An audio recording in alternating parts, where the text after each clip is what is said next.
আসসালামু আলাইকুম রহমতুল্লাহ। কী অবস্থা, কেমন আছেন সবাই? আপনারা হয়তো এতদিন বুঝে গেছেন যে আমি খুঁটিনাটি সব বিষয় আপনাদের সাথে শেয়ার করি। তো আজকের বিষয়টা আসলে অন্যরকম। তো হয়তো অনেকে জানেন যে আমি গরু ছাগল লালন পালন করি।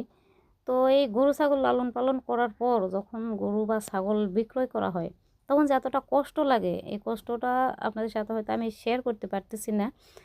তো যাই হোক, তো কার কি মানে কেমন লাগে জানি না। তবে আমার আসলে অনেক কষ্ট লাগে যখন আমি গরু বা ছাগল বিক্রয় করি। তো এই ছাগলটা আমি ৳৫,০০০ দিয়ে বিক্রি করলাম। এর মাকে বিক্রি করার পর মানে এ অনেক মানে চিল্লাপাল্লা করতেছে। এ কারণে তাকে বিক্রি করে দিলাম। আবার অনেকে আছে বলে যে ঢং, যে গরু ছাগল বিক্রি করলে আবার কান্না করতে হবে বা কষ্ট পাইতে হবে। এসব তো বিক্রি করারই জিনিস। আরে ভাই, ওরা তো আর জানে না, তাই না? যে একটা গরু বা একটা ছাগল নিজের সন্তানের মতো কত আদর যত্ন দিয়ে লালন পালন করে তাদের বড় করা হয়। আর সেটা যখন বিক্রি করে মানে ওরা যখন নিয়ে যায় তখন যে এতটা কষ্ট লাগে, কি বলবো? টাকার দিকে চেয়ে, চেয়ে থাকি আর ভাবি যে